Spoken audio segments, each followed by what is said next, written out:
दोस्तों आज तो पाकिस्तान की धज्जियां उड़ा दी ईरान ने खुद उन्हीं के देश में जाकर। जी हां, आइए ईरान अमेरिका जंग पर आज की 10 बड़ी खबरें देखते हैं। देखिए पहली खबर, ईरान और अमेरिका के बीच एक बार फिर से पाकिस्तान मध्यस्थता करते हुए जो बातचीत करवा रहा है, तो इस मुद्दे पर ईरानी सांसद बोले कि पाकिस्तान मध्यस्थ बनने लायक ही नहीं है, वह अमेरिका के पक्ष में झुका है। ट्रंप और अमेरिका के खिलाफ कुछ नहीं कहता है पाकिस्तान। जी हाँ, ईरान ने सीधा सीधा आज पाकिस्तान पर आरोप लगाया कि पाकिस्तान एक तरह से पक्षपाती है, बायस्ड है, अमेरिका की ओर उसका झुकाव ज्यादा है। तो ईरान ने तो पाकिस्तान को फटकार लगाते हुए ये भी कहा कि किसी मध्यस्थ देश को एक तरफ नहीं झुकना चाहिए। ईरान ने पाकिस्तान की मध्यस्थता पर ही ये सवाल उठाए। जी हाँ, पाकिस्तान में पर्दे के पीछे अमेरिका और ईरान के बीच बातचीत के प्रयास किए जा रहे हैं, लेकिन यहाँ आज भी बातचीत बनी नहीं। इस बीच ईरानी प्रतिनिधिमंडल पाकिस्तान में तमाम नेताओं से मुलाकात के बाद अब रूस के लिए रवाना हो गया है। तो ऐसे में रशिया की तरफ से भी अमेरिका से जुड़ी एक बड़ी खबर सामने आ रही है, मैं आपको आगे बताऊंगा। लेकिन इससे पहले देखिए, पाकिस्तान में मध्यस्थता जो हुई उसमें भी ईरान ने एक बार फिर से यही क्लियरिफिकेशन दिया। एक तरह से अमेरिका को ईरान ने नया शांति प्रस्ताव रखा, जिसमें कहा गया कि पहले अमेरिका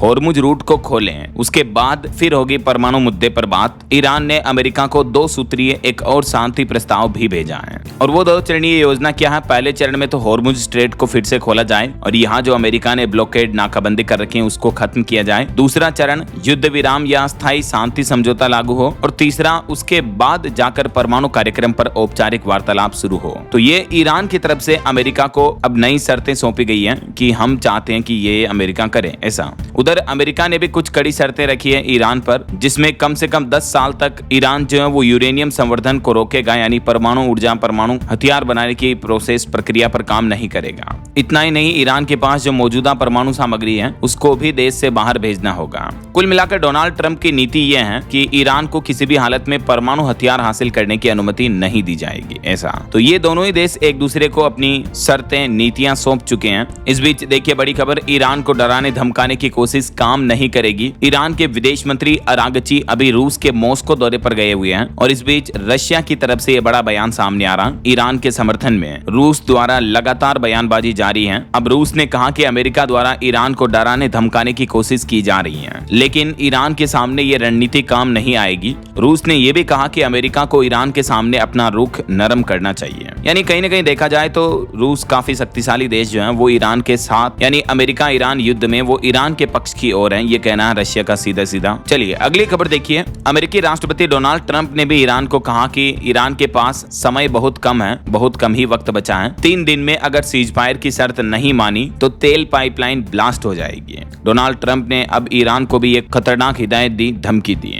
और वहीं खबर देखिए दोस्तों, एक अमेरिकन न्यूज एंकर के साथ इंटरव्यू में पत्रकार पर भड़क गए डोनाल्ड ट्रंप। उन्होंने कहा कि मैं कोई रेपिस्ट नहीं हूं, मुझे क्लीन चिट मिल चुकी है, क्योंकि न्यूज एंकर ने ट्रंप से एक वो सवाल पूछा जो अभी एक दिन पहले जो ट्रंप पर हमलावर था उसने बयान जारी किया, तो उसका बयान टीवी पर पढ़ दिया, तो इससे डोनाल्ड ट्रंप चिढ़ गए। दरअसल वो हिल्टन होटल में जो हमलावर था उसका बयान ये था, उसने पहले इस घटना के 10 मिनट पहले परिवार को एक मैनिफेस्टो भेजा था, उसमें उन्होंने इस तरह के शब्दों का इस्तेमाल किया था, हालांकि उसने किसी का नाम सीधे तौर पर नहीं लिया था। तो इसी मुद्दे को लेकर डोनाल्ड ट्रंप से पत्रकार ने जब पूछा कि या क्या ये शब्द आपकी ओर इशारा करते हैं, तो ट्रंप काफी गुस्सा हो गए, भड़क गए। वो थॉमस के आरोप पर सवाल सुनकर ट्रंप बोले कि हमलावर एक मानसिक रोगी था, उसकी बात पढ़ने पर आपको शर्म आनी चाहिए। और एक चौंकाने वाली रिपोर्ट तो ये देखिए दोस्तों कि जहां अभी एक दिन पहले अमेरिका के राष्ट्रपति डोनाल्ड ट्रंप पर हमला हुआ था, राजधानी वाशिंगटन के इसी हिल्टन होटल में 45 साल बाद हिस्ट्री रिपीट हुई, क्योंकि 45 साल पहले भी यहाँ इसी जगह इसी होटल में अमेरिका के ही एक और राष्ट्रपति को भी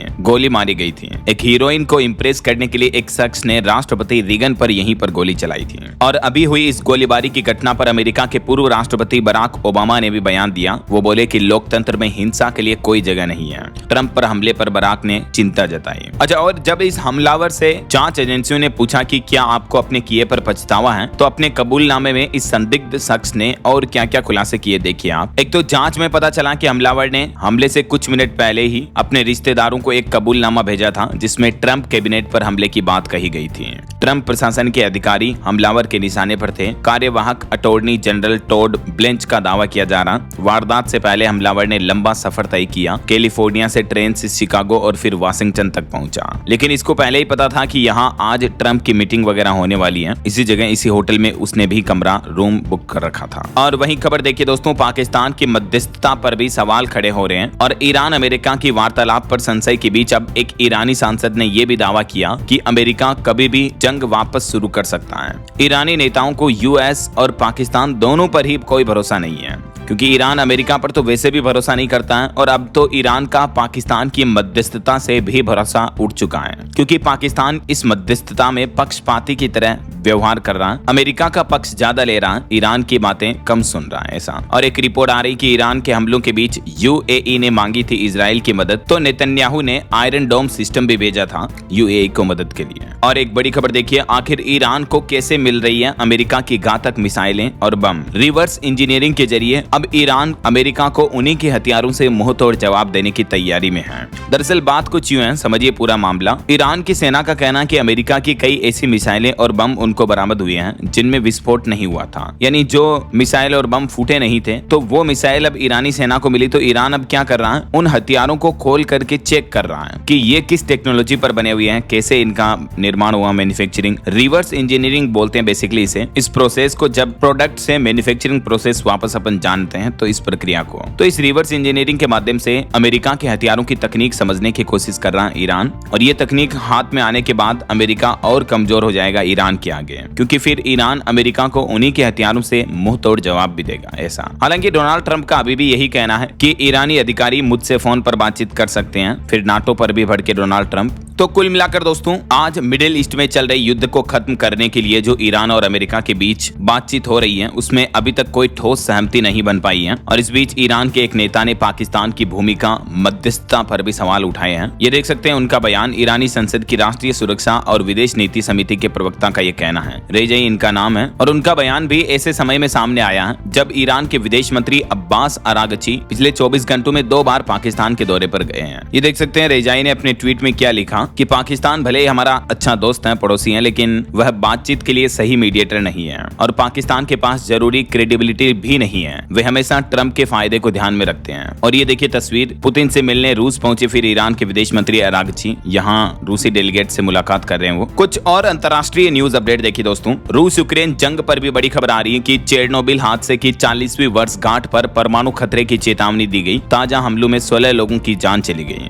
जहां एक तरफ ईरान अमेरिका की जंग भी रुकने का नाम नहीं ले रही, कि इस बीच रूस यूक्रेन जंग एक बार फिर से उग्र होती दिख रही है। और खबर है कि ताइवान के पास भी चीन की सैन्य गतिविधि तेज हुई। टेक्सास में आए बवंडर से भी 2 लोगों की मौत हो गई, कई घर तबाह हो गए। वहीं अभी एक दिन पहले आपको पता होगा, माली देश के तो रक्षा मंत्री सादियो की भी बम धमाके में मौत हो गई। उनके घर पर आत्मघाती कार से हमला किया गया। हालांकि अब राष्ट्रपति को सुरक्षित जगह पर ले जाया गया, लेकिन देखिए जरा सोचिए, किसी देश के रक्षा मंत्री को ही इस तरह से आतंकी हमले में उड़ा देना पूरी दुनिया के लिए एक खतरनाक संकेत है कि दुनिया आखिर किस दिशा में जा रही है। वहीं देखिए इधर उत्तर कोरिया युद्ध स्मारक में श्रद्धांजलि देते हुए किम जोंग ने कहा कि रूस से हमारा गठबंधन मजबूत होगा। तो ये दोस्तों ईरान, इजराइल, अमेरिका जंग और अंतर्राष्ट्रीय न्यूज से जुड़ी कुछ बड़ी खबरें रही। वैसे आप भारत में कौन से राज्य में, कौन से जिले में रहते हैं, कमेंट करके बताएगा जरूर। और बाकी इस वीडियो को लाइक और शेयर करना, DLS न्यूज चैनल को सब्सक्राइब करके बेल आइकॉन जरूर दबा देना। रोजाना ऐसी इन्फॉर्मेटिव जानकारियां, महत्वपूर्ण समाचार देखते रहने के लिए। जय हिंद, जय भारत, वंदे मातरम।